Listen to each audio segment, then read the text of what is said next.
said I got to say something, baby, hand me the mic. I said I got to say something, better hand me the mic. Somebody hand me a mic, cause I got to say something, so just hand me a mic. When I need to say something, better hand me the mic. I said I got to say something, better hand me the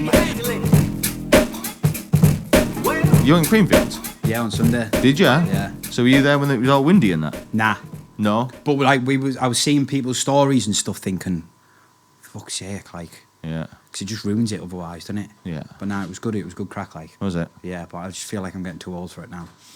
It's not the same. It's a tough slog. Well, there's two ways of doing it, isn't there? There's the the PC way, and then there's the absolute, the other way, which, I definitely couldn't do the other way anymore. Yeah, I think I'm gonna have to change my name to like Not So Party Hard. Yeah. Diet Coke. Yeah, it's what it have to be. Yeah, Coke Zero. What kind of music they playing at Creamfields? It's like house tech. Is it? Yeah. Is it? Obviously, I've got like a visual image of what Glastonbury looks like because it's on the TV. Yeah. You know what I mean? Does Creamfields look visually the same? Is it sort of the same, just on a smaller scale? Right. It's massive, Glastonbury. Right. I've heard it takes like 2 hours to walk from one end to the other. Really? Yeah, but I've never been. I do want to do that one. Yeah, it's you know what I don't like? I love the whole idea of Glastonbury. The moment. What's happened over the years. You've had Storms, you've had Jay-Z, you know what I mean? Possibly Oasis, but by the sound of what's going on, could end up doing... look, you heard it here first. If Oasis get back together, you know who Glastonbury is next year. Yeah. Like, the main thing.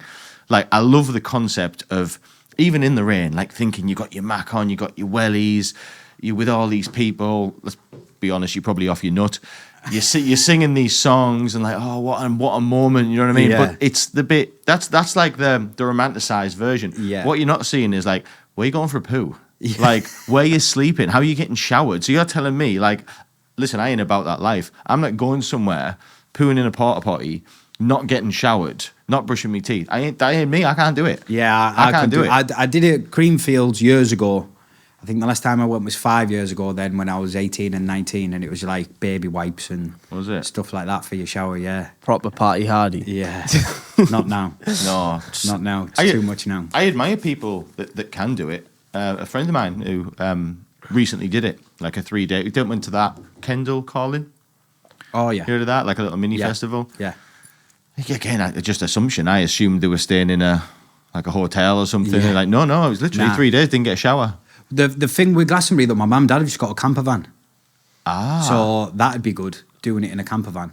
Yeah. We went away in it the other week to Abersock, and that was good crack. Like, it's different being in a camper van. Is there a toilet in it? Yes. No shower. But when you normally go away in a camper van, there's like shower blocks and stuff like that, so... Yeah.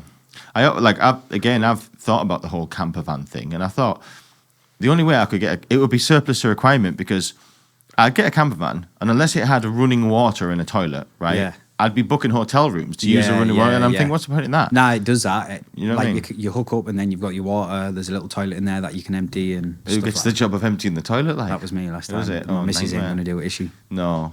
What, did you go away with your missus? Yeah, your missus, innit? We did, yeah. We went away with another couple. Ah. So it was good. It was good crack. Where did you get to? In it? Abersock. Where the hell's Abersock? Wales. Oh, it's Wales. I've been Abersock. It's Have you? absolutely beautiful. I went in like that summer where we got a mad heat wave. Oh, yeah. Went there with all the boys, and one of the lads' parents, like a millionaire, and they had like a lovely house on the outskirts.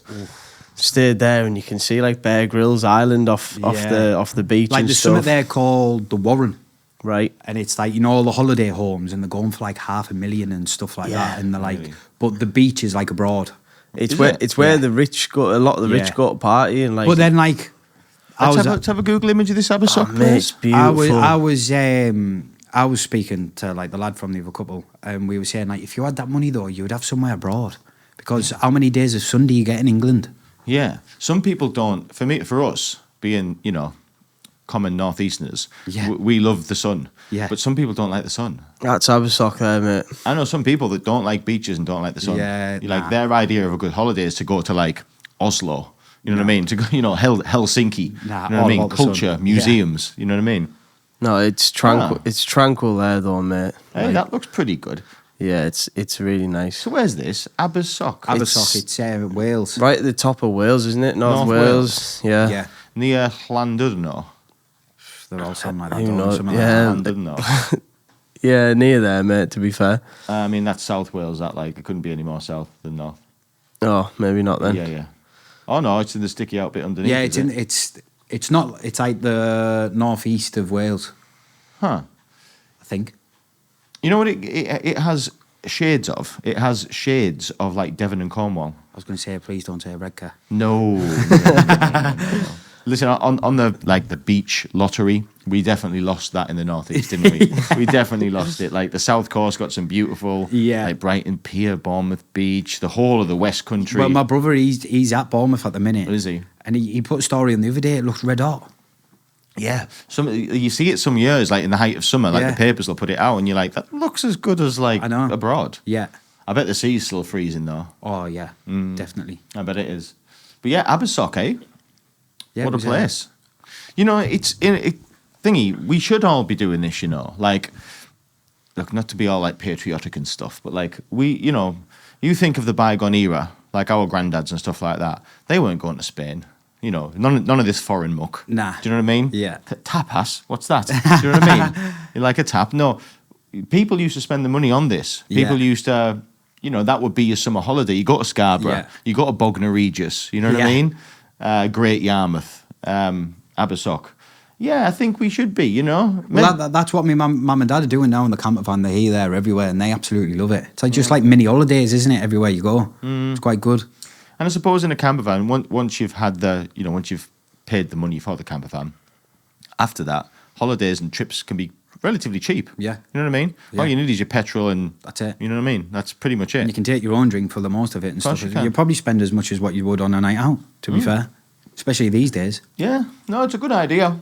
I mean, looking at that picture, that looks like, that looks amazing. Yeah, it was nice. What the hell's that noise? There's a lovely little bit of building work going on in the background there. Don't worry about that, guys. Could you hear that? Yeah, sorry for the viewers. We've got some building work going on. We are back. This is People Like Us again. First things first, thank you everybody for watching. What must people do, Southpaw? Like, subscribe. I think around 74% of our viewers are new viewers and you're not subscribing. So if you're liking what we're doing, please give us a subscribe. 74%? Yeah, 74%. It is high. And we it started around 80s, like mid-80s. So it's slowly coming down. But yeah, slowly but surely. Coming down, that's only a good thing, It's innit? coming down, slowly but surely. But yeah, if you like, subscribe, it goes a long way, guys. We appreciate that. Yeah, do all that stuff. We are back and we have a repeat guest today. One of our favourite people. He's a fighter, a personal trainer. To know him is to love him. Ladies and gentlemen, the one and only Cameron Party Hardy. Woo. Thank Back you in the very house. much for having me again. It's Yeah. a pleasure, Yeah. as always.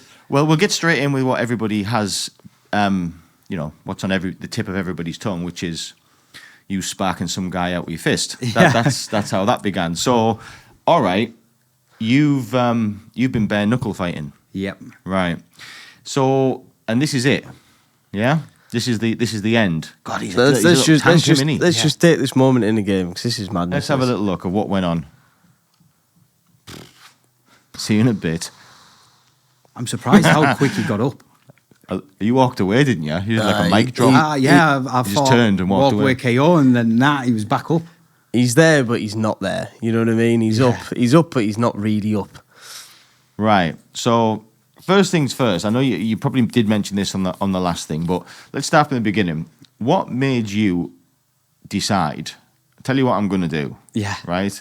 What I'm going to do is I'm going to get in a cage with some lunatic, right, with no protection on my face, on my head, on my hands, and I'm going to go hell for leather with a lunatic and see who comes out best. What came over you? What made you think that's a good idea? Well, what it was is I was actually struggling to get matched for MMA. Right. And I wanted to get out quite quick after my last one. And I was just having no luck at all. And there was a lad sparring in the gym, Pick. He was fighting on the Newcastle card.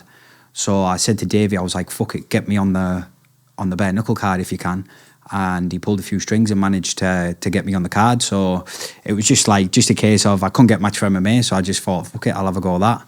I mean, it's like it's always interested me because I've watched Mike Perry and stuff like that, and I wanted to know what it felt like myself. And I don't know, just there's something about doing something that not a lot of people want to do. Yeah. That sort of excites me. Where did like that come from? Is that because I was thinking about it on the way up here today? Is like the bare knuckle thing? Is that sort of like, is its roots in like the traveller community? Is that kind of what that is? Like, because aren't they like bare knuckle boxers? Yeah, maybe, from back in the day. Yeah. That BKFC's been going a while. It's just never been big. Right. And then it's got massive in America, and then they've come over to the UK now, and it's starting to get quite big in the UK. There's a lot of other bare knuckle shows that are getting quite well known as well. But it's only been quite recently that I think it's took a while to get it like sort of sanctioned. Right. For it to be legal. Yeah, it's rough going, isn't it? Yeah. You can see how people would be like, but you know what? I think you talked about this last time. It's completely hypocritical because you're probably better off being hit bare knuckle than with a boxing glove. Yeah. Because I don't know the science. I am not a fighter, and I'm just regurgitating information I've heard. But I've heard pretty much it's across the board agreement that the boxing glove is worse to be battered with over and over. For the and brain, over. it is, Than the fist. For the brain, it's much worse. Which is like when you look at all the older boxing stuff, they're all punch drunk and stuff, aren't they? Where you look at the older MMA fighters, they're all still with it. There's not many that aren't. Well, why is that? Is that because it's like a quicker knockout sort of thing? Yeah, because I think, say, some shots that would knock you out in, say, no glove or a little glove might not knock you out in a bigger glove. Right. And then obviously boxing as well, there's longer rounds. Yeah. And also you can like take a knee, or like the ref will jump in and then you get like 10, or you get knocked down, you get 10 seconds. MMA, you get knocked down, someone's jumping on top of you. Yeah. Whereas boxing, you get that 10 seconds, which is sort of enough time to get yourself back together and say maybe get to the bell or whatever. So you actually taking more damage than what you should. Yeah, thinking about it from an untrained eye, like, when you're in a boxing ring, you've got 12 3-minute rounds, which is about half an hour, I think, innit? Yeah. Give or take. You're not allowed to do anything other than fist to face, like fist to body. It's all punching. Whereas MMA, yes, maybe longer rounds because some of them have 5-minute rounds, the big ones, aren't they? Yeah. But there's only 3 of them. Or is there 5 of them? 5 if it's a championship fight. Right. Oh shit. So that can go to 25 minutes. Yeah. But as you say, there's more going on than just punching. Yeah. So you're probably taking. Well, I don't know. Like you watch Max Holloway, it all seems to be. Yeah. You know what I mean? Just depends on the fight, like the style of the fight and stuff like that, doesn't it? But no, I get it. I get it. Like you say, it's more of it does make sense. It's more of a thudding thing, isn't it? It's as opposed to a sharp thing. Do you know what I was thinking? Like, obviously, like you've prepared for MMA before, an MMA fight. Yeah. Like when you're preparing for a bare knuckle fight, do you change how you prepare? A little bit, yeah. How? So like it wasn't all the time, but a few times I would hit pads bare knuckle. Right. I would spar. I'd spar my mate Ben in boxing, but then I would spar a few of the MMA lads in MMA gloves. Right. Just so you're still used to sort of that open palm and like the way you block and everything like that is it's almost completely different. Was it? Yeah, because I remember when me and my mate Ben, we had a spar and I was like, look, try the little gloves on. Like we weren't going hard or nothing like that, and he couldn't believe the difference between a boxing glove and the little MMA glove. He said I've never felt so uncomfortable. Really? Because obviously he's been boxing since nappies, and he's very good at like slipping the way he blocks and everything. But it was just completely different to just. There's not much difference really in terms of the weight of the glove. Like Canelo fighting 8-ounce gloves and the amateur MMA are 8 ounce. Are they? Yeah. Right. But because it's all here and it's not spread out the rest of the glove, it's different the way you like parry and block. Like you have to, instead of just being able to block here, that still leaves there. Whereas a boxing glove wouldn't leave there. Yeah, it's like a pad, isn't it? Yeah. On your face, so it's just little things like that. But yeah, I was just like hit the bag a little bit bare knuckle just to sort of toughen the knuckles up. Whether it did or not, I don't know. I assume. You know, you mentioned Ben Marksby. Yeah. But, you know, I'm becoming a bit of a fan of Ben Marksby, to be honest. I Yeah. like his. I don't just like how he fights. I like how he is in front of camera. Yeah. Do you know what I mean? I quite like him. He's quite different to everybody else. Yeah, he is. And I like that. But I was thinking, because that was one of my questions, but I'm going to jump in with it now. Of all of the sort of fighting disciplines, MMAs and martial arts and blah blah blah, whatever you want. Would it be correct in assuming that boxing is the best to transition to bare knuckle? in your opinion? It's a tough one. Because, like I say, from the way Ben felt in the MMA gloves from the boxing gloves was almost completely different. Right. But probably, yeah, unless you're like more of a striker in MMA, I reckon they would give that'd be a good test. But it's like the range it sounds daft, but a boxing range is different to MMA range, and in bare knuckle it's MMA range because of the gloves. Range, tell us about that. What do you mean? So range? like boxing, you can take a few on the gloves, like you can just cover up here, take a few to then give a few. Whereas not wearing any gloves, you can't really take any. Right. Because obviously when you're holding here, you've got everything covered by a glove, but when you've got no gloves on, it can just come straight through around the sides. Yeah. Whereas a glove, it's just tiny little tweaks to block everything. Right. So boxing range, you can stay in the pocket a little bit more. Right. Whereas MMA range, you're a touch more on the outside. It's only very slight, but to say a boxer to MMA, it's quite a bit different. Stop. Hold up. Before we carry on, just a quick word from our sponsor. Do you have a business? Thinking about starting one? Dash, the bespoke web design and branding experts. When you have a business that needs a professional online presence, when your current website is starting to look a little outdated and tired, when you have an idea and want to see it brought to life online, that's where Dash can help. Dash create bespoke websites built around your business and its requirements, from exceptional e-commerce stores to sell your products online to beautiful brochures showcasing who you are and what you do. The team at Dash will become an extension of your business. You'll be assigned a dedicated team who will help guide and advise from the initial design brief all the way to the website launch. Not only that, Dash provide full aftercare to carry out any changes, alterations or updates quickly and efficiently. It's like having your very own personal web development team 365 days a year. Dash understands that in today's world, the right online image, exposure and representation is the key to success. Book in a free, no obligation consultation with one of their experts today to see how Dash can make your online vision an online reality. Just visit www.dashmedia.co.uk or search Dash Media on Google to find out more. Dash, the bespoke website and branding experts. Right, obviously, you've been in MMA for a while, right? And you've got, there's the leg kick, there's there's chokes and things like this that you've learned. Which is like a variety, really, of different martial art disciplines. Like, are there any specific or not any specific techniques that are in bare knuckle that you've had to learn or that you've no? Just all boxing. It's just swinging. Just all boxing. Like I say, the only thing, if you were a boxer, would be the defence, right, and sort of the range. That'd only be the little bit of difference.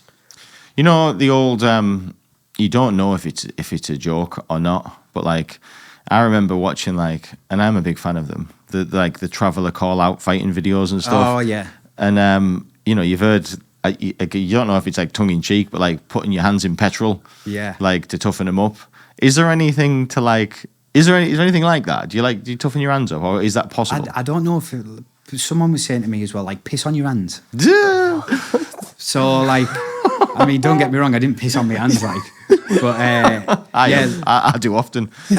But yeah, piss on your hands, petrol, and then I did have a bucket of rice as well to strengthen my forearms and stuff and finger strength and stuff. Sorry, bucket of rice. Bucket of rice, yeah. So just doing techniques like stabbing it, opening up your fingers, like that. Oh, inside of the rice. Yeah, wrist turns. Mrs. loved it. What do you do? Just buy loads of packs of rice, put it in a bucket? Just put it in like a bin. Never. Put it in a bin. Just stone cold rice? Yeah. Right. Yeah, it's meant to be really good for strengthening, isn't it? I tell you what, it burnt. Oh, yeah. I've seen this. Where did I see it? It was TikTok or Instagram. And I thought, I'm going to try that. And oh my God, my forearms were burning. You could feel the strength, yeah. So that's like strengthening the whole, everything up, all the different ligaments and joints. So you've got whether more it make a difference to, I don't think it will make a difference to your knuckles because you're not strength, but like in terms of like your finger strength and your wrists and stuff like that, definitely. Yeah. No, I get it. Yeah, I get it. It's quite an unusual thing to train, isn't it? Like, well, not unusual. It's like quite, obviously when you go to the gym. Yeah, you don't train fingers. You don't train fingers and wrists, really. Nah. And really, if you're going to go without swinging, you need a lot of strength here. Yeah. You know what I mean? It's a huge advantage. Yeah.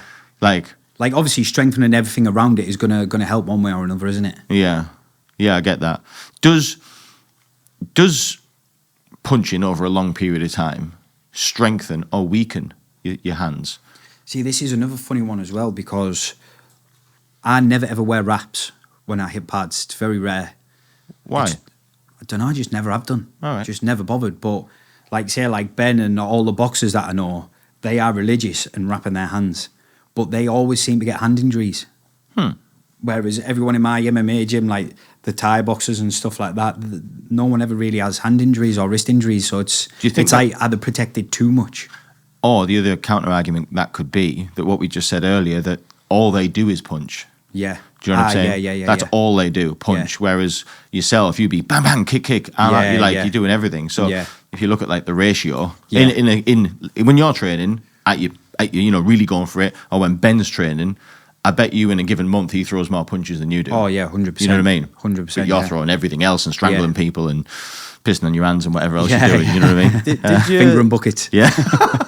Did you find that transition quite tough though? Because obviously, when you're just striking, was there not an element in your brain like kick, now kick? Was that transition quite tough? There's been like when I was warming up for the fight, I flung in a few elbows at the pads.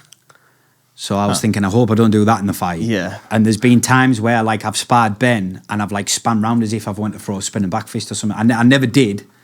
And then, or like flinging a hook, I'll then want to throw a low kick. Because that's straight disqualification if you do any of that, right? I reckon so, yeah. Hang on, in boxing, why aren't you allowed to do a swinging back punch?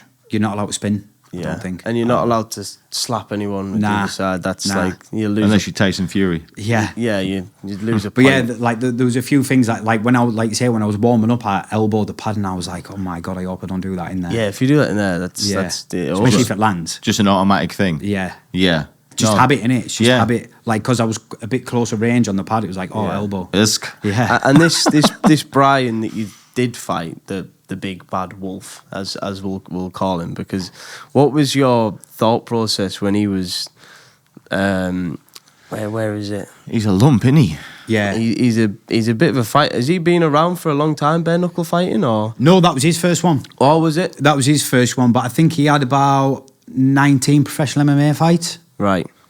So he was more experienced in the MMA than me. He looked bigger than you, like in weight-wise. When I seen it, he looked heavier. Yeah, so I had to. I was meant to be fighting at bantamweight, and my guy pulled out, and so did his. So I went up to his weight to fight. Right. He's thick set. What are you thinking when he's got this on? Are you nervous or are you laughing? I was behind, so I didn't see. Oh, I didn't see the mask. Oh, fair enough. I didn't see it. Because I'd probably be nipping a little bit, like. Oh, you'd be terrified. Yeah, looking at that. Seeing this lunatic coming down with a wolf mask on. Yeah, the big bad wolf. I wouldn't care. He was a nice bloke as well, though. Really nice bloke. Yeah. We had a FaceTime after. Really? The day after. Yeah. Just spoke about like our experience and stuff like that. It was good crack. He was a very nice lad. Did he take the knockout well? No hard feelings. Oh yeah. It just is what it is. I mean, I think he commented on one of my things saying, "What a shot, twat." Yeah. Well, that's fair enough, and it's good that he's looking at it in that perspective, because you get these fighters who are bitter, and that doesn't really get you very far, does it? Nah. Does it? Do you know, like this bit here, like as you were just getting in the ring? I mean, I think I know the answer. I don't think it would. Do you feel any more nervous or less nervous when you're? Not when I'm in there. No. Nah, like when you're in there, it's just like I'm gonna kill him. Yeah. You just switch. Yeah. Right. But the probably the time when I was most nervous was it was when a few of the lads had come in from their fight, and the faces are like out here. Like there was a couple of lads who had absolute wars. Right. And one of them had a face like Elephant Man. It was massive. One of them was cut to pieces, blood all over. And I was like, Cameron, you fucked it now, you little dickhead. It's too late now. Little bit more nervous when I seen that, but then once you start warming up and that, it's. Can I be honest? If you said to me as somebody who is not a fighter, couldn't be further away, what seems scarier? A bare knuckle, like you have to do one of them, right? Yeah. Or like one of them, or you're going to die. You know what I mean? So the option one is a bare knuckle fight, right? Or a round, right? A round of bare knuckle. Yeah. Or a round of MMA. I'm a lot more scared of MMA.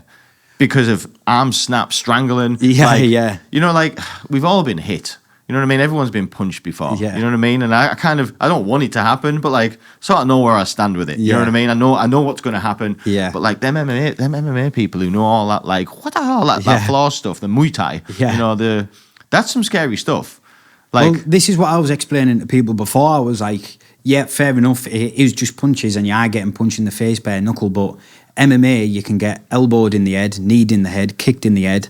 I would rather take a fist to the nose than a shin to the nose any day. Any day. Totally. It's just obviously a bit more scarier because it is more shots at your head than MMA. Like in bare knuckle, you're probably not gonna break a bone. Well, not you know, maybe in your hand or your wrist. Yeah. But you're not gonna break a leg. No. You're not going to get strangled. No. You're not going to get thrown in the air and potentially land on your head or your neck. Yeah. Like the risk of death or paralyzed is less.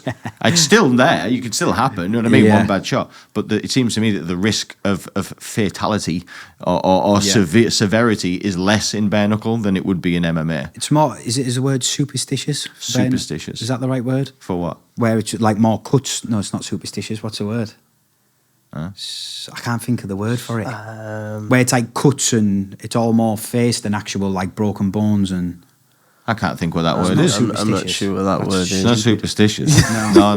That's Definitely about not superstitious. That's like turning the light switch on and off. Yeah. Stuff like that, like a rabbit's foot. Mine's been turned off, I think. Yeah. But yeah, like bare knuckles more like going to be more cuts and bruises and whereas the rest, like MMA is more like your ligaments and bones and stuff like that, isn't it? You know which martial art like I like to look up because it looks silly. What's that thing that probably before I said this, I probably should have realised who I was talking about. Who's that actor who like gets like the piss took out of him? He's got like black hair, slick back, and he does all that Aikido stuff. What's his name? Keanu. No, it's not Keanu Reeves. I'll never remember. I should have thought. I've got a picture of him in my head. I can't think. Maybe I can find him. Maybe I can do it in real time. Who knows? Let me have a look. I'll ask a question for Cameron. Go on then. You know when that fist landed, that left hand landed, and what was that feeling like when that landed? Because you must have thought he's out here, he's out for the count. Well, there was a few shots I thought that. Really? Yeah, there was a few before it. I thought that. But when it's weird when you catch someone clean like that, it doesn't feel like a massive thud. Oh, does it not? Nah. When you catch someone clean, it's almost like pushes through them, if that makes sense. Like Right. it never really, unless you were to hit round the side of the head or something like that. When you catch someone clean, it doesn't feel as clean as what you would think. Right. It's So weird. the shots when he's covering up probably are more of a thud for you than actually the cleanest when you one. actually drop someone, it doesn't feel as much as what you would think it would. What I noticed in that fight was your level of combinations being able to outdo him. I think that's what for me won you the fight. Yeah. And watching it back, I was like, it was like an onslaught, mate. Yeah. You had him all over. So how important do you think them combinations were? And does that transition from your MMA side of things, do you think? I probably got that more from sparring Ben. Right. Because obviously, just boxing wise, for me, there's not much better sparring partner than Ben because we're about the same weight, and he's a phenomenal boxer. Yeah. So like when I was having to spar him in just boxing, I had to be so switched on. Yeah. So switched on, and it actually probably come from him catching me with loads of combos first, thinking right, I need to get you with some combos now. Yeah. So it probably come from that, to be fair, because obviously MMA is very rare. You'll get like a 4 or 5 punch combo off. Yeah. Because otherwise you can get tucked down, you can throw kicks You're in looking there. at 2s and 3s combos, aren't you? So it's very rare that you would get a good long combo off in MMA. So definitely just doing the boxing sparring is probably where that come from, to be fair. Yeah. No, it's interesting. I guess it's really fortunate that you have got people around you like Ben. Oh, yeah, who definitely. are like who are a much more advanced boxer than yourself. You could probably say. Oh yeah, definitely. And you're just able to gain knowledge from every. Like his coach Amp Kelly, he's absolutely brilliant. Ben's dad, he's a coach for GB. Right. He's an absolute fantastic coach. Wow. So just getting little pointers and stuff from them just made a big. And then obviously Davey, he's a fantastic striker as well. So and I've worked with Davey like that. That combo that I finished him with is Davey's combo. Is it? And he actually finished someone with that combo. I saw I'll pull it up in a second. Yeah. It's sort of the. We do it a little bit different. He switches and I step through because Davey's got quicker feet than me. So he's quite quick at the switches, whereas mine was more of a step through. But the guy, like, he didn't go southpaw the full fight, and he just switched southpaw. And in my head, I just went Davy G special and just flung it. That was it. Yeah. So this is the... So that's mine with the step through, and his is a switch. Looks powerful. Oh yeah, it literally is. Just 1, 2. Yeah. So you learned that off him? Yeah. He caught me with it. Like coach, like student. That's class, that, mate. In it. Is there any techniques, like, do you know, to like minimize damage in bare knuckle? Like, I don't know, like, can you like grease your... Are you allowed to grease your face up and stuff or not? Vaseline. You're allowed to? Vaseline, yeah. All over your face? Did you have it Yeah. all over your face? Yeah, they put it on before you go in. Who's they? There's a man who stands at the front. I think it's like the other ref. Right. So they have to apply it. Yeah, you can't yeah, put it yeah. on yourself. No. No, because you could put too much on.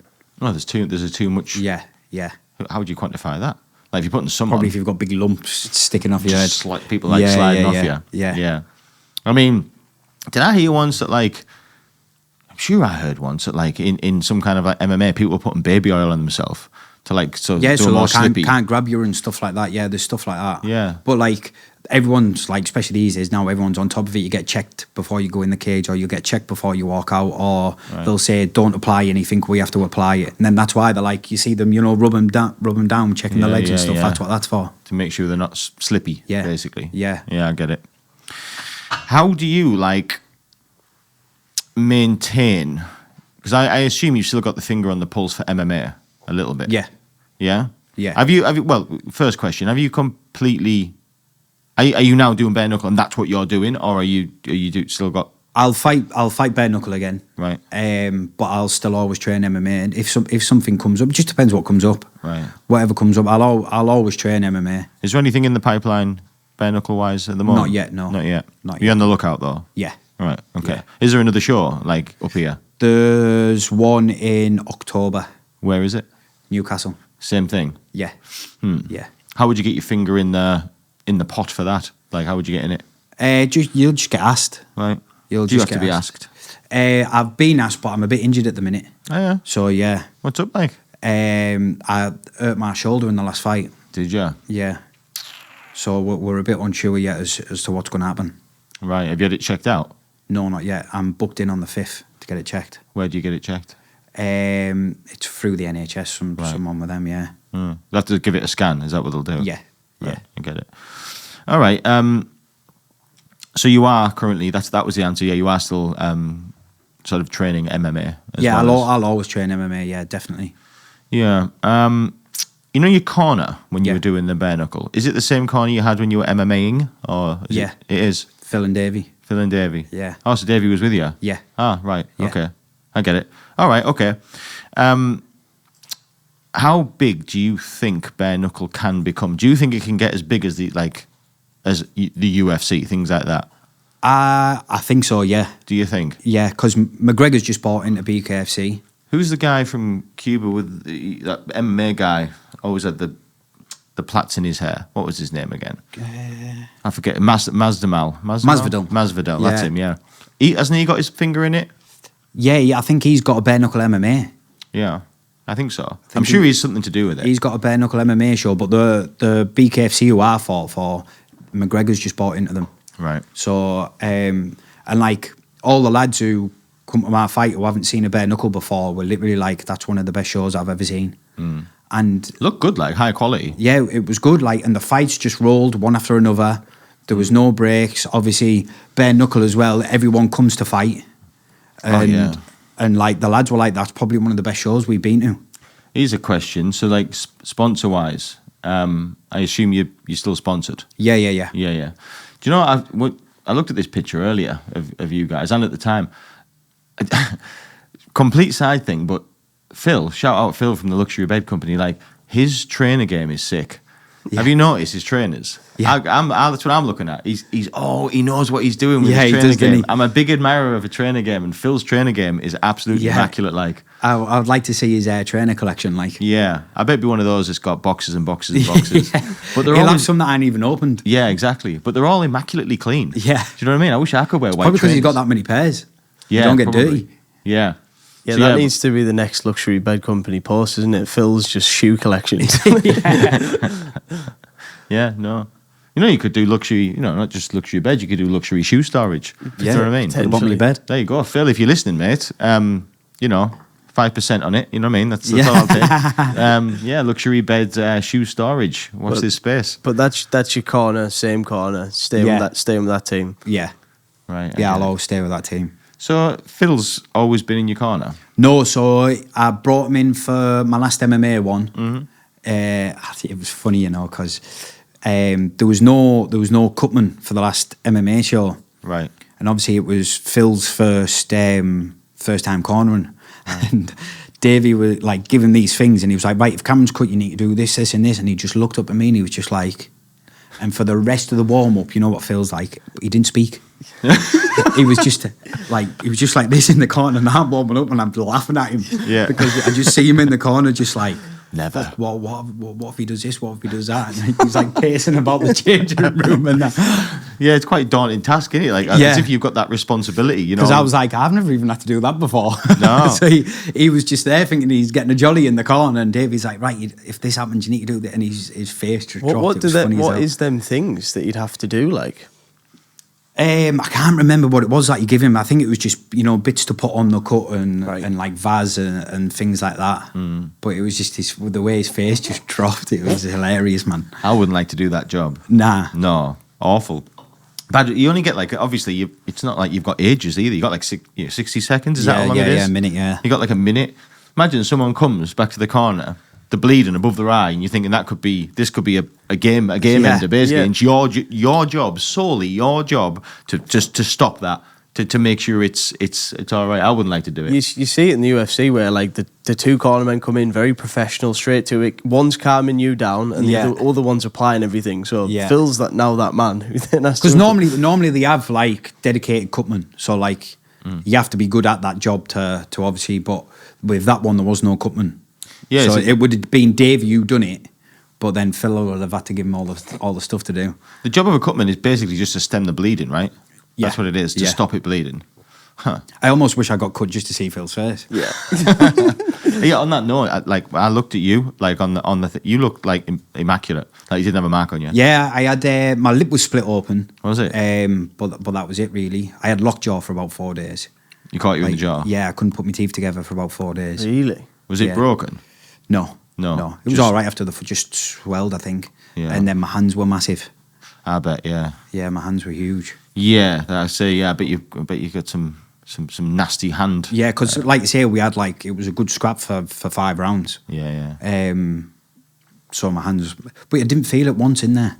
Really? Not once. Just in like there. adrenaline or something. Yeah, it wasn't until the winner was getting announced. I looked down at my hands and my hand was like bulging out the wrap. And I was like, fucking hell. I was like, Phil, look at that. Have you seen that thing? Just what you're saying there, like the adrenaline of the fight. Have you ever seen that reel you will have done when John Jones is having a fight? His toe. Yeah, and like his toe's basically not attached to his foot anymore. Yeah. Like he didn't even know. Nah. And he just looked down and his toe's gone whoop on the piss. The adrenaline, it's crazy. Like it's mad. It's mad. Absolute hyper, through the roof. I suppose you are literally in fight, flight, survival mode. Like. Yeah, well, that's it, innit? Yeah. I can imagine everything else just gets blocked out. But it's weird for me. It's not like you feel the adrenaline come on or anything. It's just there. Like, you must feel it come off, though. Like, oh, yeah. Even like when you wake up the next day, it's just like, whoa, it's like a big crash. Yeah. It is like a big crash, yeah. Is it to get you down in any way? Because obviously you've been on this high, like off the high. For me, it hasn't. No. Nah, for me, it hasn't. No. Oh, well. Well, I think I admire what you do. I think you're, part of me thinks you're an absolute maniac, to be fair. I could never do it. Could you, South Park? Could never do something like that. Did you see McGregor shared the knockout? Did he? McGregor shared it on his story. No way. Wow. Yeah. That is madness. I was driving back and Phil texted me. He was like, McGregor's sharing it. That's and I had to pull over on the motorway. I was on the out shoulder, just like, what the fuck? Conor McGregor's seen you knock someone out. Because he's like part owner, he's like shares a few things and he shared my knockout. I was buzzing. Yeah, that's there's someone insane. that could, he's probably won. Obviously, he's a bit past it now, but McGregor, he would transition well to bare-knuckle. I think he will. I think he will. You think he will? I think he will. Do you? It'd be a business move, wouldn't it? If he's part owner of that, The amount of, like, he has the most pay-per-view views in UFC. Oh, yeah. So imagine if he does it in bare knuckle. I suppose if you've got shares in a company and then all of a Be daft sudden not to. you start fight, yeah, I guess. Actually, yeah. come to For think someone of like that. It would make sense. Of course it would. Thing is, though, when you've got Lamborghini boat money, do you really want to go get your face sliced up? You know what I mean? I think he needs to do a couple more But things. if you're mate. owner, you can handpick your opponent, can't you? As well. Oh, yeah. You could have one that you Can be def smart up and about away. it, Of course yeah. you can. Yeah. All just theatre, really. Yeah. Yeah. But I like before, it. before we transition, I just want to see how you're feeling, because obviously you were on the back of a couple of defeats. Yeah. How did that feel to like finally get? Because it was an unfortunate defeat as well. You Yeah. won prior, like you'd battered him, and then it was just one silly move in the grappling. If I'm right, like in the build up to it, that was probably what made me the most nervous. yeah. It wasn't like I wasn't bothered about it being bare knuckle or anything like that. It was about losing. I was really nervous about losing. Like I lost a lot of sleep Yeah. Really? over thinking about losing again. Yeah, because of the way injuries worked and everything like that. I think it had been like 5 years since I last won. Right. So to then get that feeling again, I was just like, for weeks I was still buzzing. Yeah, Like just absolutely euphoric. buzzing for weeks. Yeah, I can imagine. It's I a was big just- weight off your shoulder, isn't it? Because I put a lot of, like, I do put a lot of effort in. Yeah. Do you know what I mean? I have dedicated sort of my life to, most part of my life to it. Mm. So to go that long without winning, even though it was only a small amount of fights, it was like, that was probably what I was most nervous for. So to get that win and to get it like that. Yeah. You literally. But it was all, but I was also like, that's what I can do. Yeah. Yeah. Do you know what I mean? It's like And just justification. that's what I liked about the bare knuckle is I knew it would show what I'm capable of. Because I've never had them types of scraps in MMA.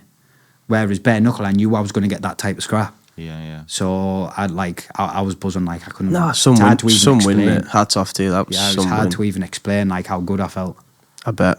Yeah, mate. No, I can imagine. Yeah, you can imagine 5 years no win, and then that happens in that style. Conor McGregor sharing the Yeah. lot. It's mad. Yeah, amazing, right? Yeah, mint. Yeah, man. Cameron's back. So tell us about you've been doing some personal training now, Yeah, right? yeah. Last time we spoke to you, you weren't doing that, no? No. So tell us about what this is. What is it? So I've started doing online coaching, Right. and I'm also doing in-person PTs. It's just to sort of help alongside the fighting, and I was sort of doing it a little bit anyway. So I thought, why not go into it fully? I know it, like I know what I'm doing. I've trialed and tested it myself. And it's called Fit to Fight. Yeah, Okay, so when I hear the name Fit to Fight, my brain just thinks, oh, it's to teach you how to fight. Is that what it is? It's No. teaching people how to fight? no. So I've got a little slogan underneath, which is training for life, fighting for better. Huh. Say that again. Training for life, fighting for better. Training for life, fighting for better. Yeah. I like that. Okay. So tell us what the idea is. Like, So it's like I'm sort of training people how I would sort of train, like sort of the strength and conditioning side of things.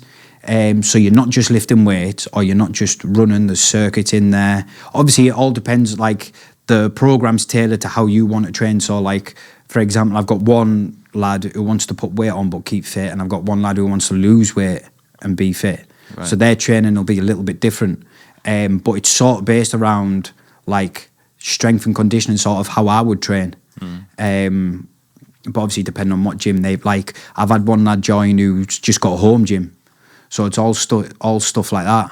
Like this young lad, he's a boxer. He's come back from, he's dislocated his shoulder. So he's just trying to build his strength and fitness back up now. So it's all different, to be fair. Like you say, it's just suited to the person. And it's getting good results, really good results. where are these premises at? So this is just off Yarm Road. It's a little studio that, funny enough, my dentist owns. No way. Yeah, there's another one in London called Train LDN, Train London. Great guys who own it, and they're doing unbelievable in London. So he wanted to open one up in Darlow. Right. Huh. Yeah. You- It's Sorry, you know what I really did like? I saw this post the other week. It's like teaching all children should learn some form of combat sport. I love that, mate. I think that's I think important. they all should, even just for like the discipline, just being able to look after themselves, the fitness side of it, everything to do with it. I think is perfect for a child, and even just the confidence. Do you know what I mean? It's like it all helps. It's better than just going for a run or anything like that. And you're learning something as well. And every other sport in school, this is the only one they don't teach. Yeah, and it's probably the most important. Yeah, especially with what's going on these days. Yeah.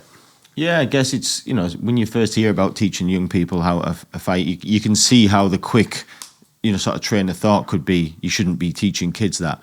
But then you think about it from the other side and you think, well, no, it's to teach them how to control that, because when you're young, you're an idiot. Well, not an idiot, but you're not really in full control of your mind. You haven't developed properly yet. Still learning, aren't you? Yeah, and going back to my school days when I was young, like kids would lash out and kids would, they would be physical and violent. And I guess teaching them young about it and when to and when not to is probably going to actually minimize the violence. 100%. It's going to reduce it, not increase it, because you're giving them the proper knowledge and information. But especially if you go to the gym, it's frowned upon. If you're outside caught doing something, they'll be like, you're not coming here. Yeah. And then the kid will be gutted. Yeah. So, and like you say, it's the discipline side of things where it's like, that you don't need to go out there and do that. You come to the gym to do all that. To release it.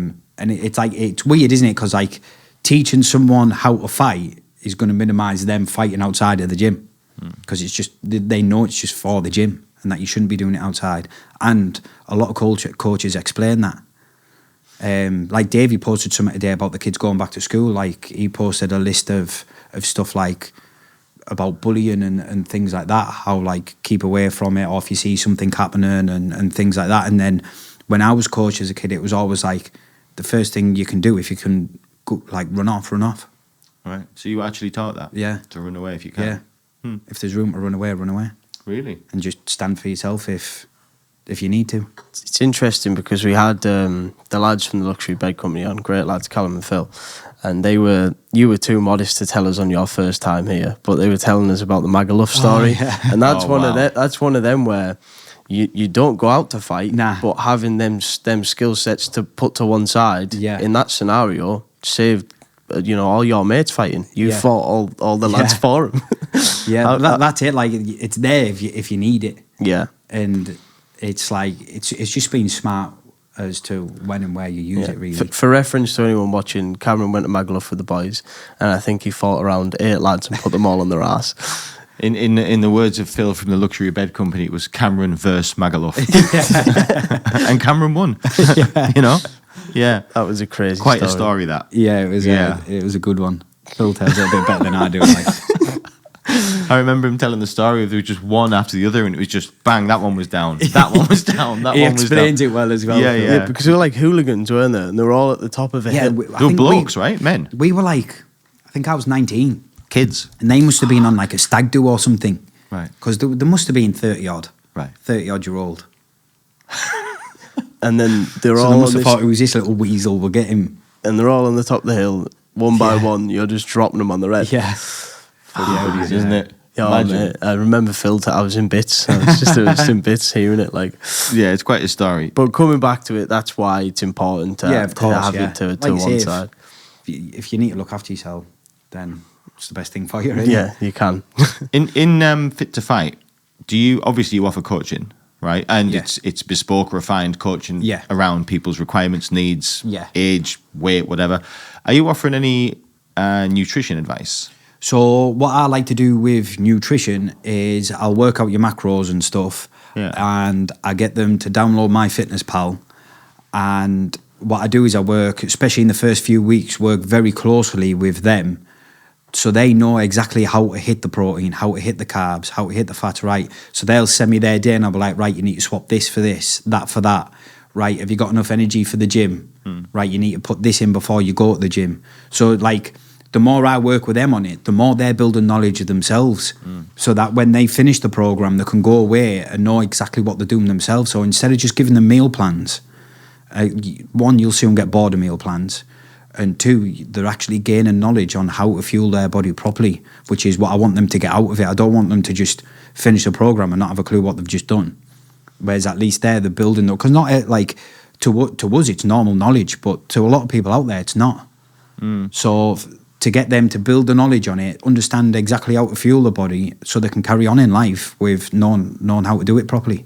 Yeah, you'd be surprised how many people don't know about how to fuel your body. Yeah, it's very, very surprising. Yeah. Listen, I don't have all the knowledge. I know a little bit, you know what I mean? But just for example, I've heard that phrase said, or that word said, for years and years and years. And, you know, I'm going to come out with it right now. I don't know what macros mean.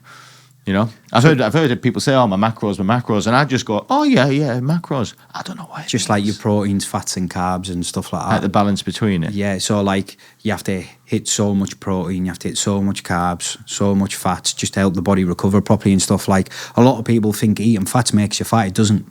No. If anything, it's carbs. Yeah, it's carbs. But people don't understand that. No. Like people need to understand that you need to eat fat to recover properly and stuff like that. Yeah. What's your feeling on like calorie counting? Because I know somebody, right, who's very close to me, and he spends his life monitoring calories and basically trying to eat foods with as little calories as possible. And my understanding of it was that isn't what you should be looking at. You should be looking at, well, grams of fats and sugars, really. Yeah. Not calories. What's your views on calorie counting? I do think you need a calorie count if you want to lose weight 100%. Right. But it's as long as you're burning more than you're eating. That's the main thing. If you're losing weight, you need to burn more than you eat. But people can eat too little. Right. That's where a lot of the problem is. People eat way too little, and the body just gets stuck. Right. And so you need to be like quite smart. A lot of people don't realise how much they can actually eat to lose weight. Really? And that's what the big problem is with most people. Yeah. Like I've got a guy who, he said he lost a load of weight for his wedding, but he was eating 1,400 calories a day. That's not enough, right? Nowhere near enough. And he was like, yeah, I felt like shit. And it's like, there you go. Like, don't get me wrong, you will lose weight, but you're going to feel absolutely terrible. And it's not sustainable. No. That's the main thing. It's not sustainable. No.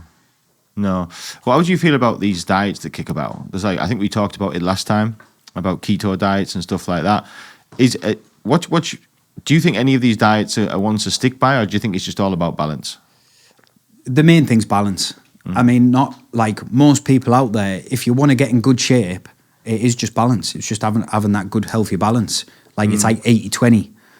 80% good, 20% you can play about with your food.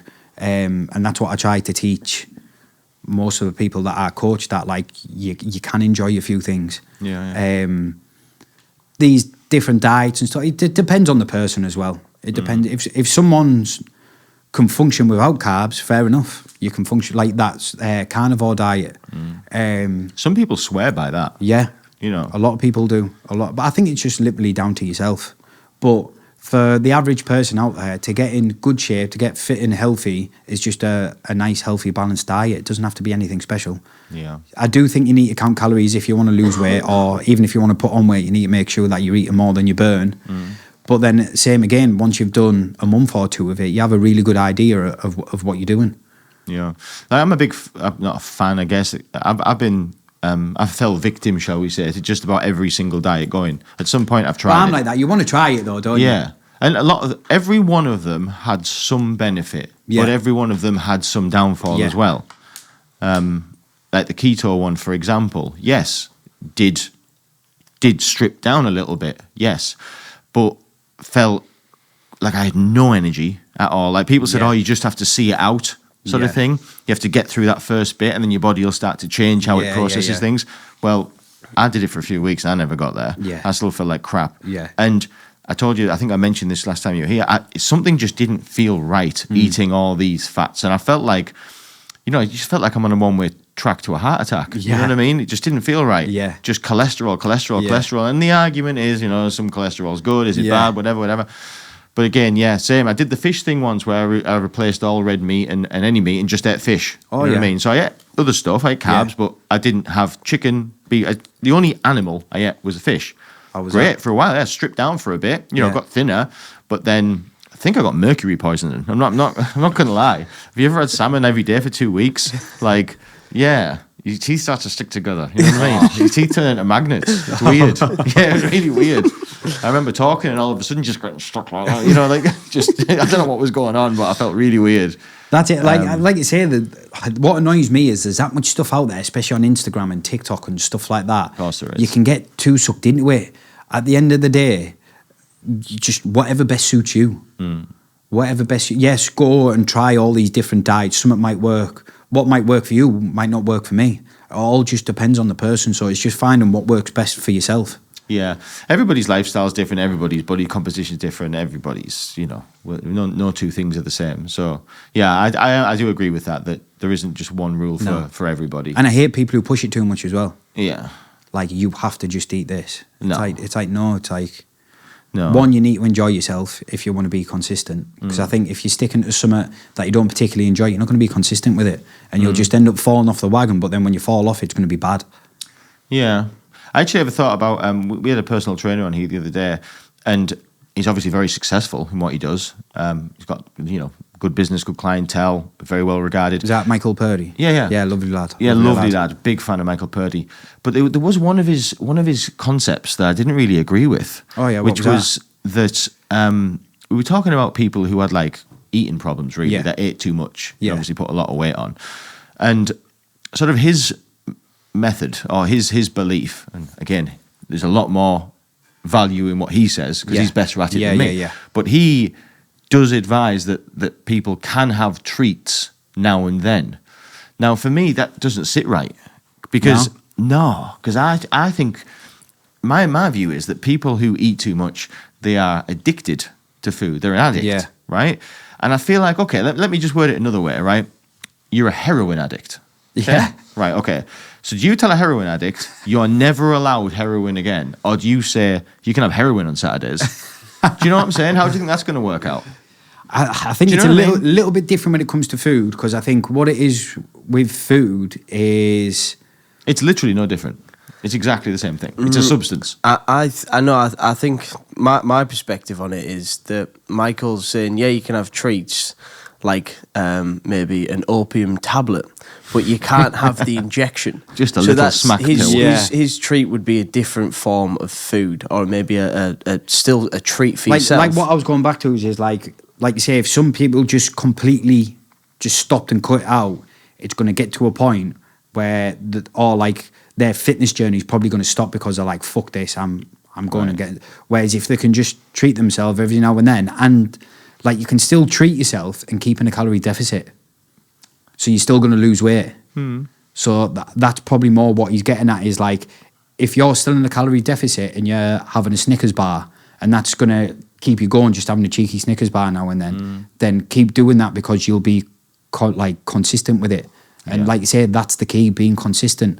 But if you're if you're under, you're hitting your calories still, and that Snickers bar is helping you get through the day, then do it. Like, you'd be the first to say is you're obviously in phenomenal shape, but you're a proud admitter of that. You like a bicky. Oh, I love a bicky. You love a bicky. I put bickies into my calories for the fight camp. Yeah, that's part of it. Yeah, because I understand where that, because that to me is like, oh, nice little treat. I've had me treat now. What's your bicky of choice? I've actually found some new ones. Go on.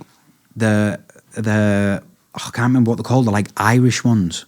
Irish? It's like a cookie with the Fox's ones, the thick, chunky cookie ones. They're a bit like that.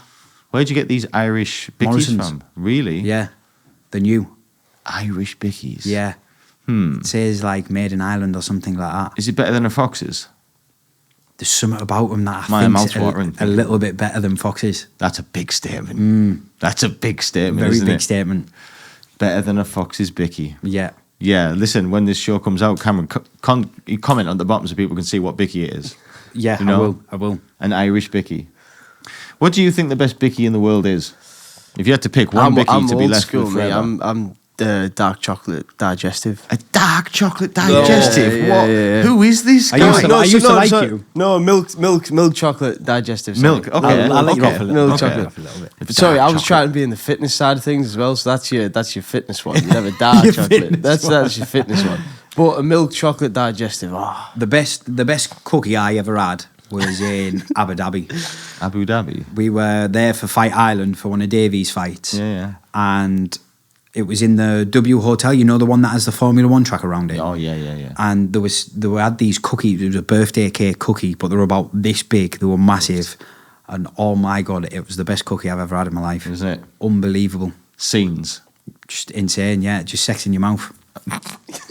I'm loyal to the game. I think Foxes are the best, but I have a soft spot for, you know, them Nice biscuits. Remember them old school, like ratty Nice biscuits? I'll tell you what you don't get no more. Where's them malted milk biscuits gone? Remember malted milk? Yeah. You used to get you got them when you were a kid. I mean, you were younger than me. When I was a kid, I used to go to something called play school. It was like nursery, right? And they give you milk back then. But you got a little glass thing of milk, but you got this little bicky, and it was what I just said. What did I just say? Malted milk. Yeah. And malted milk. Yeah, and it had like pictures of like, what can I describe as like animals on it? That's it there. That's the malted milk bicky with the animal on it. They do a few like it though, don't they? I don't see them no more. Malted milk bickies. Well, there you go. Oh, mate, that brings back memories. Here, worst biscuit in the world. I'm telling you now. Rich tea. Fucking wagon wheel. Yeah, no, I had one of them the other week. I agree. Actually, I don't like. They're wagon about half wheels. the size. Are they? Yeah, Oh, you just got bigger. maybe. You know, Not much bigger, like. No. I remember, listen, I'm scarred from being a kid. There's things I can't have from being a kid because when we were kids, we were skint, right? So Mum would be all over the 3 for 2s in the supermarket. yeah. Do you know what I mean?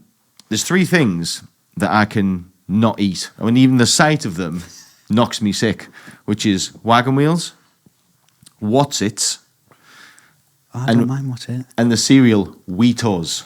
Oh, really? Oh, no, Chocolate Wheatos. Wheatos. No cereal. I love a Unless it's Crave. what's it me like? Don't mind a Crave. A Crave's all right. Love Crave. Yeah, but those 3 Not things. often I have it, but when I do have it. Do you know what? That is one of my things. I fucking love cereal. Do you? I love cereal, mate. That's my treat. Like, Really? Yeah. Sometimes if it's treat time, I'll buy a box of cereal, but I'll eat it in a sitting. I'll literally just Put the milk in the box. 100%. I just get I have a bowl. I'm not Animal Cameron. Do you know what I mean? I'm not a savage. Do you know what I mean? But no, literally, I'll just go through. It's just so Moorish. They're unreal, aren't they? Yeah, mate. They're unreal. Yeah, mate. I don't think there's any cereal I don't like. One of my things after a weigh-in, cereal. Is it? And it's just like Full of energy. unbelievable. Just feels unbelievable. Scranning. What's your cereal of choice? Crave. Crave. I'll have Crave, yeah.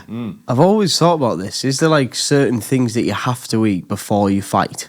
High Like, energy stuff, right? is it like, you know, marathon runners do tons of pasta, tons of carbs and stuff? So what they normally say is fuel yourself like you would for a normal sparring day. Right. Because if I've gone a full, say, 10-week camp of eating these certain types of food, then I weigh in. Let's say I've never had pasta, then I have pasta on the day of fight. Your body's just not going to react to it very well at all. Yeah. So you want to be eating the same sort of things as what you would eat for a normal sparring day. Right. For me, it's always Nando's. Nando's. Always Nando's, yeah. Nice. What, beforehand? Before a fight? What's your Nando's meal?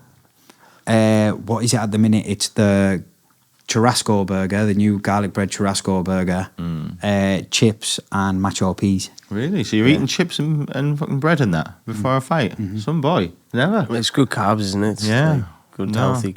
I'm a whole chicken type of guy. Oh, You know what I mean? It's too messy.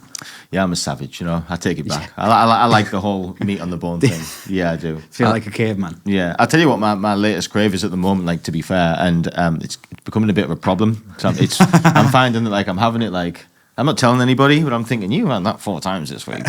And it's the old fish and chips.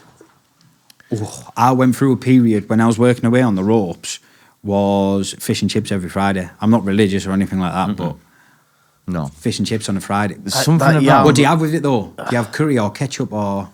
So I'm a greedy savage. So it's Hort and Chippy. Shout out Hort and Chippy. Very good. I'll only Very, go very Hort good. and- only go there, and they deliver, which is bang on. So it's large cod and chips, Yeah. a large sausage, beans, peas, and gravy. What? That's my meal. That is a Yeah, weirdest I'm a order savage. I've That is ever heard. mad. That's mad, isn't it? That is. Yeah, and lots of salt and vinegar. What I think is, but Oh, I'm no, not the eating. beans spoil it for me. Yeah. I could have I the love a peas bean. and gravy. Mind you, what I do is I put curry on my fish and ketchup on my chips. Curry on your fish. Curry on my fish and ketchup on my chips. Wow. So that's probably just as bad, to be honest. No, Yeah. I think the beans and the gravy are the worst. That would do it when I I get didn't them. even know you could get beans from fish and chip shops. Yeah, so this is the way it goes, right? So it comes. First thing you do, right? I know this is weird. I'll get the tub of beans and I'll knack the tub of beans. Just, right? So it's gone. So the beans are out the way, right? Then you're left with the curry sauce and the peas. And the curry sauce we're going to come back to. So what happens here is the peas go on the fish, right? Then I'll eat. Look, my mouth's watering. Then I'll eat my fish and my chips. Now, when you've finished, there's always chips left over, right? Always. Always. That's where the curry sauce comes in. So the last chips are curry sauce dipped. You get me? I like that. End of story. You know what I mean? It's just the beans that are enough. But it makes me feel a little bit better that you just do them first just and they're neck not 'em. mixed with your... No, I can't mix them, can you? Well, that's what I had in my head. Yeah. I had like peas and beans on chips. It's a complete rip-off, really, to be fair. I mean, not Hot and Chippy being a rip-off. I love Hot and Chippy. But if you think you can get a tin of beans now, like in the supermarket for like 20 pence, can't you, if you get the cheap stuff? Something like that, yeah. You know what I mean? Like, okay, Heinz might be 50 pence. But like... No, Heinz is like £1, mate. Is it? £1.29. I think the charge are about £1 in bloody a chip Well, shop, they and you will get do, a yeah. thimble. You know what I mean? That's what you get. But look, that's not a Hot and Chippy thing. That's an any chippy thing. But yeah, This isn't good for Cameron's PT business. all Yeah, this food sorry. talk, like. I think I'm going to get chippy this weekend now. it's chippy, mate. It's How You're are allowed a you? How are you taking to the PT and then you're loving it? You know what? You know what's amazing about it is that you're helping people be like sort of the best version of themselves, especially with the online one, because I'm giving them something to do for however many times they want to train a week. Some people are 5 times a week, and like I've got one bloke who's like messaging me saying like all people are like saying how well I look when they haven't seen him for a while, you know, like the clothes are dropping off him and stuff like that, and it's like makes me feel good as well. Yeah. And it's just good knowing that you're helping someone feel like that. There's not many jobs out there that can sort of give you that satisfaction. 100%. And I've always been one to help people anyway, whether it's been lads coming up for fights, whether it's mates wanting to get in shape or anything like that. I always get a kick out of helping other people. So to do something like that and them feel good about themselves and me playing a small part in that. and get paid for it. Let's be And honest. get paid for it, It literally is like the best thing in the world, isn't it? Imagine spreading happiness and getting paid to do it. It feels good. It feels really good. And like especially because I've just started out, I keep in quite close contact. Like 2 of the lads that I've got quite local, I've given free PTs just to sort of meet them in person, have a bit of crack with them, correct the lifts and stuff like that, just so I get to meet them. Do you know what I mean? That's what Michael Purdy said. He said he's just going to try and help as many people as possible So in like his career. it's like I get a big kick out of helping other people, and especially when it comes to fitness as well. You know yourself, like if like your mind, your like say not mental health, but your mind when you're not training compared to your mind when you are training is completely different. Yeah. Completely different. Yeah, you got to keep that dark cloud at bay. Like, Yeah. What are you going to do with like? Because I was interested. Excuse me, when Michael Purdy was here. As you get bigger, you're going to get more and more clientele, right? Yeah. That's probably what's going to happen. How are you going to like negate like the personal touch in it? Because obviously, if you get so many people, you're not going to be able to. Obviously, give the there same- won't be as much as a personal touch, but when I start getting more people, I'll be doing like group Zoom calls and stuff like that. So you can create a little community. Right. They all get to know each other. You've got any questions that you need answering, you can all have a bit of crack. Right. So I'll probably start doing that. But for now, while there's not loads, I would rather be a bit more personal that way. Right. But then when it gets a lot, it'll be like Zoom calls and stuff like that to catch up with everyone and make sure everyone's on track. You come across great on the socials that I see you doing it. Some of your tips are good. I mean, I saw your thing about the sit-ups thing. Yeah, I think yeah, we're yeah. all guilty for that. Yeah. You know, everybody has done a sit-up where they're throwing themselves up.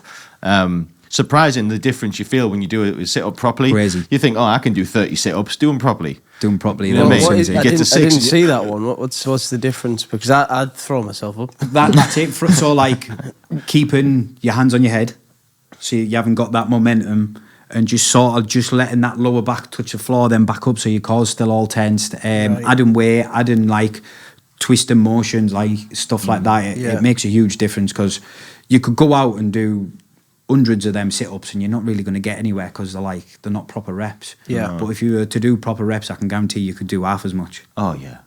100%. 100%. So,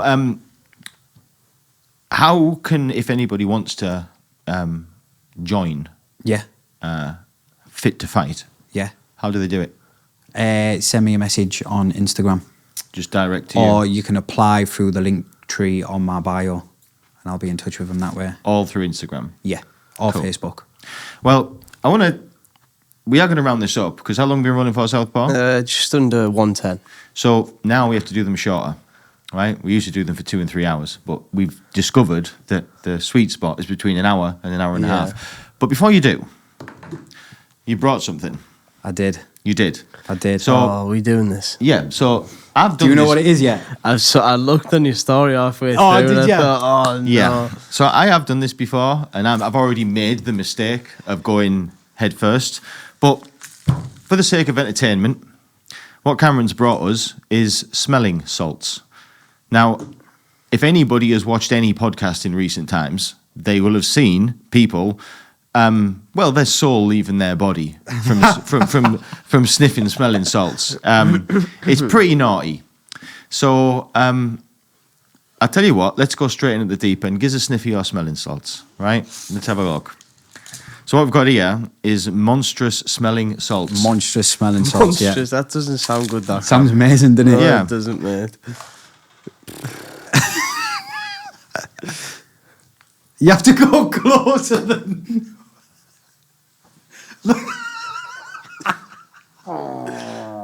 Oh, I can feel it in my eyes. Oh, no. I felt it in the back of my head yesterday.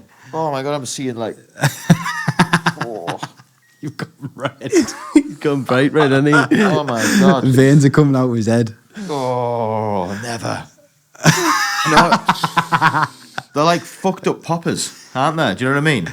Could you imagine lifting a big deadlift after that? I don't see. They're a bit addictive, though, aren't they? You know what I mean? So I've got an addictive personality, so I quite like it. You'd be taking them home. But yeah, I don't get how these people say that. People say the weight. Oh, never. People say that weightlifters have them, don't they? Yeah. To For a big thingy. lift. What do you use them for? Just for cracks? Or are you using this to weightlift? That was just for the crack. Was it? Yeah. Right, so you're going to join us, Cameron, and you show us how it's done, mate. This is Cameron Hardy and his... What are you saying, Sam?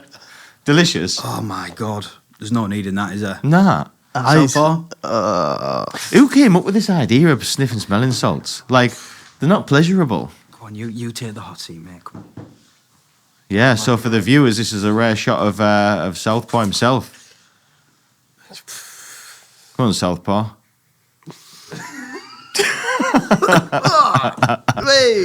Yeah?